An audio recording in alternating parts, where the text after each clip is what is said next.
विश्वविद्यालय के बच्चे, आप लोग जो आंदोलन करते हैं वो आंदोलन सही दिशा में नहीं कर रहे हैं। नेता बनने के लिए आंदोलन मत करिए।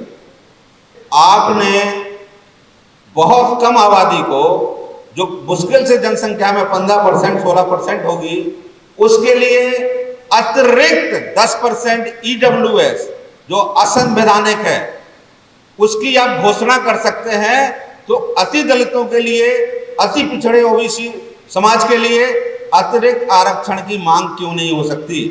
या आप अतिरिक्त आरक्षण की मांग करिए, उनको बिल्कुल फ्रंट में लाइए। हर SC ST OBC और माइनॉरिटी से पूछिए तो वो जातीय जनगणना का समर्थन करेगा, निश्चित रूप से समर्थन करेगा, जो थोड़ा भी समझ है जिसमें।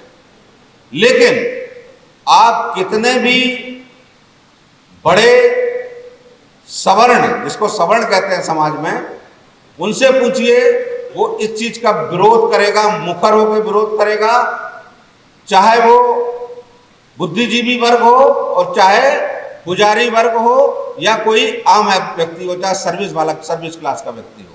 जितने भी इस देश में संगठन है वो प्रयास कर रहे हैं, अपने अपने स्तर से कर रहे हैं। ये बिल्कुल सच्चाई है। मनमुटाव आपस में होता रहता है, और खास तौर से बौद्धिक लोगों का। तो यदि वैचारिक रूप से असहमति नहीं होगी तो एक हिसाब से गति रुक भी जाएगी। तो वो उनको लड़ने दीजिए। वो बौद्धिक स्तर पे थोड़ा बहुत लड़ाइयाँ होती रहती हैं, वो चलने दीजिए, वो इस समाज का हिस्सा है।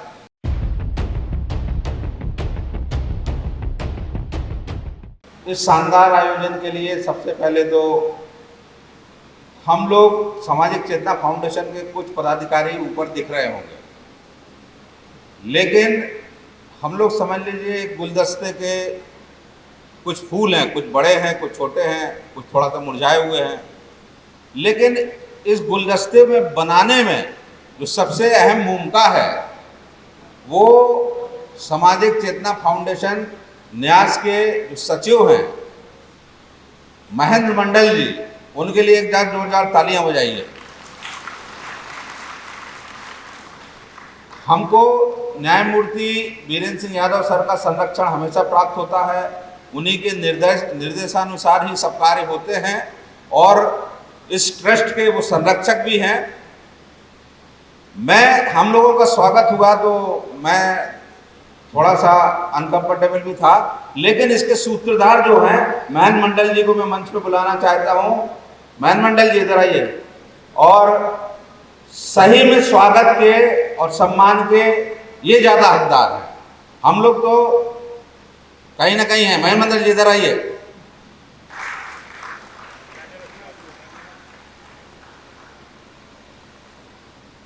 धन्यवाद। मंच पर हमारे संगठन के संरक्षक और इस आज के सम्मेलन की अध्यक्षता कर रहे हैं माननीय न्यायमूर्ति वीरेंद्र सिंह यादव सर, हमारे मुख्य अतिथि P. विल्सन साहब। हो सकता है नॉर्थ इंडिया में आप लोग अभी कम परिचय हो उनके नाम से, लेकिन जो इन्होंने लड़ाइयाँ लड़ी और एक महत्वपूर्ण लड़ाई जो नीट की लड़ी और जिसमें सफलता मिली, वो सर का ही योगदान है। आप लोग जोरदार तालियां बजाइए मुख्य अतिथि P. विल्सन साहब का। इसके बाद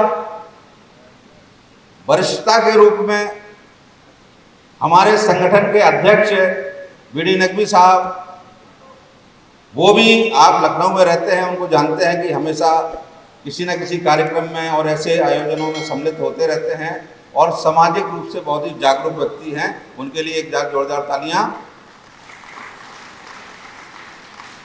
इसके बाद मंडल जयंती पे हम आयोजन कर रहे हैं, और मंडल परिवार के BP मंडल साहब के परिवार के वारिस हम लोग के बीच में बैठे हैं प्रोफेसर सूरज मंडल सर। एक बार जोरदार तालियां उनके लिए। और YouTube में अम्बेडकर नामा के थ्रू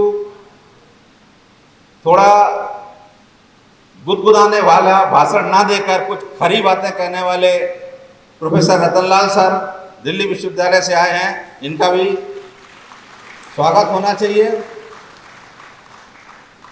मैं सही में आपको ईमानदारी से बताऊं तो मैंने सोच रहा था कि मुझे बोलना है, तो मैंने उस ढंग से कुछ बातें नहीं करी, ना मैंने उस ढंग से तैयारी की थी। लेकिन हमारे स्टूडेंट्स भी बैठे हैं कुछ लखनऊ विश्वविद्यालय के, इसी से कुछ बात निकल के आ रही है।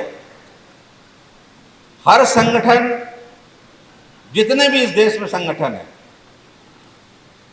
वो प्रयास कर रहे हैं, अपने अपने स्तर से कर रहे हैं। ये बिल्कुल सच्चाई है।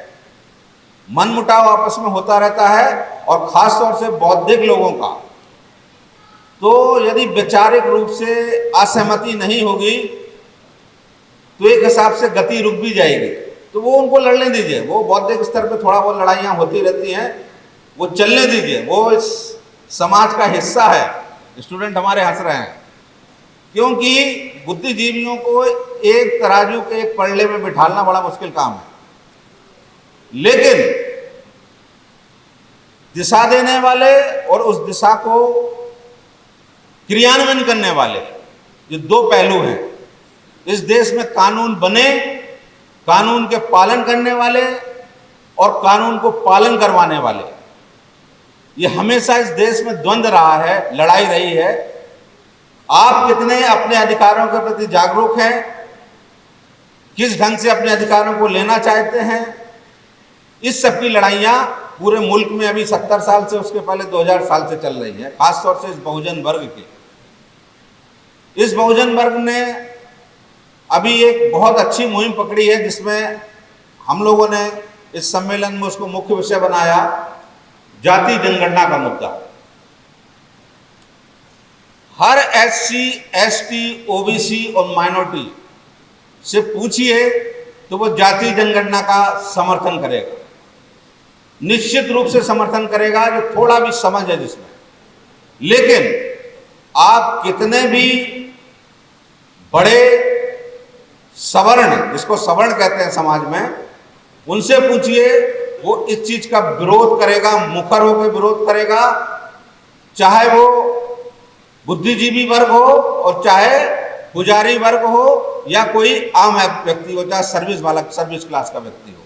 इसके पीछे की आपको जो भूमिका है, जो इतिहास है, उस पर समझना पड़ेगा कि क्यों ऐसा कह रहे हैं। क्योंकि ये द्वार है, ये रास्ता है। जाति जनगणना, जिस तरह से आजकल बोला जा रहा है कि जाति जनगणना से एक्सरे हो जाएगा देश का, तो सचमुच में एक्सरे हो जाएगा। और जो आपस में लड़ाने की अभी तक जो साजिशों में ये लोग कामयाब रहे हैं, वो साजिशें कमजोर पड़ेंगी और हम लोग उस दिशा में अपनी मांगों को, अपने अधिकारों को अच्छी ढंग से मांग सकते हैं, रख सकते हैं, लड़ सकते हैं और उसके लिए संघर्ष कर सकते हैं। एक बीच में अभी एक मुद्दा बड़ा जोर से उछला, जिसके ट्रैप में हम लोग भी फंसे। हम लोग का मतलब हमारे पढ़े लिखे साथी भी फंसे और उसका मुहिम भी चलाते हैं। जिस तरह से इन्होंने बहुत पहले OBC क्लास को बांटा, इसी तरह से दलितों में भी वर्गीकरण की बात हुई। इसको आप हल्का मुद्दा मत समझिएगा। दलितों के वर्गीकरण में बहुत से लोग, SC के लोग, कुछ समर्थक भी हैं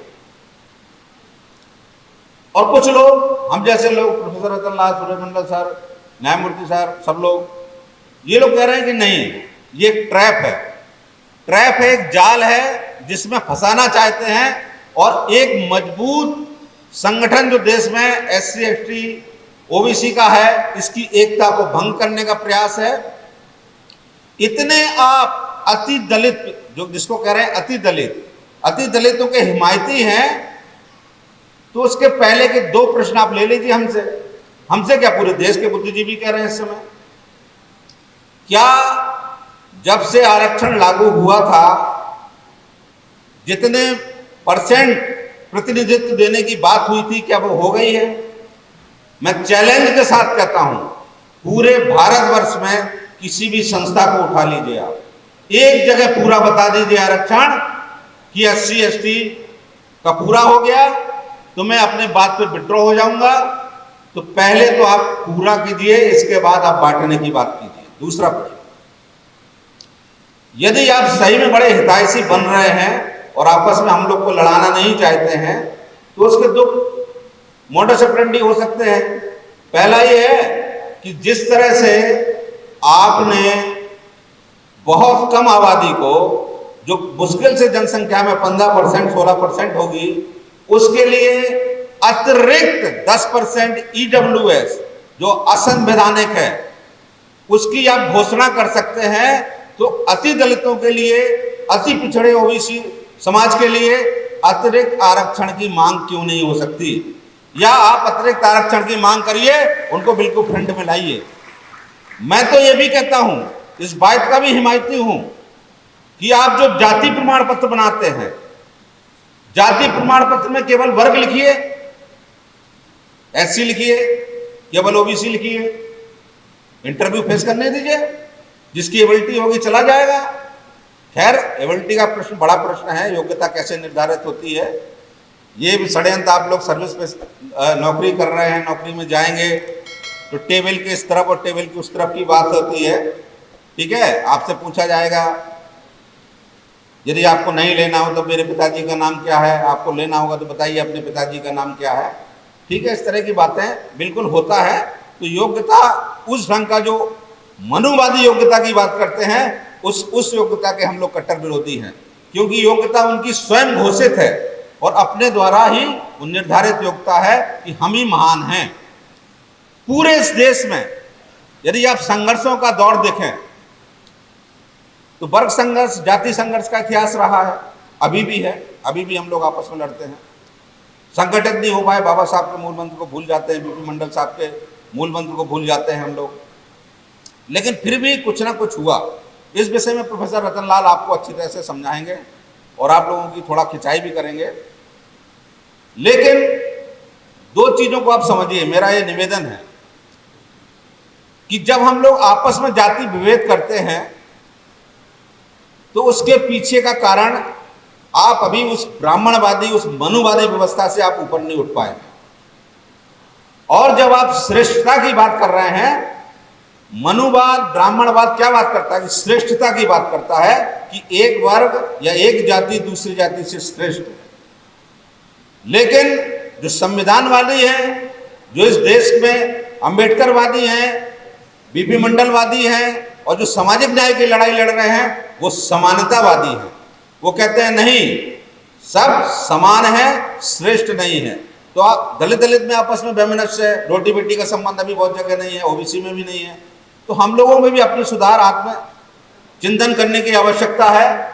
तो साथियों, क्योंकि बहुत अच्छे वक्ता हैं, मैं ज़्यादा नहीं कहूँगा, लेकिन इस मंच से जरूर अपील करूँगा कि आप लोगों को जो कहा जाए, ईमानदारी से अपने घर में, खासतौर से जो ग्रामीण परिवेश से आए हुए हमारे साथी, जागरूक साथी है, और विश्वविद्यालय के बच्चे, आप लोग जो आंदोलन करते हैं वो आंदोलन सही दिशा में नहीं कर रहे हैं। नेता बनने के लिए आंदोलन मत करिए, अधिकारों के लिए आंदोलन करिए, लाइब्रेरी का समय बढ़ाने के लिए आंदोलन करिए, फ्री स्कॉलरशिप खत्म हो गई है उसके लिए आंदोलन करिए, 0 फीस के लिए आंदोलन कीजिए। जो गरीब बच्चे हैं, आप केवल नेतागिरी चमकाने के लिए हमारे नेता जान जाएं, इससे आपको फालतू के मुकदमे होते हैं, अननेसेसरी में आपकी PhD अवार्ड नहीं होती है और दूसरे टाइप के अवरोध पैदा हो जाते हैं। आप सैद्धांतिक लड़ाई लड़िए, आप संवैधानिक लड़ाई लड़िए।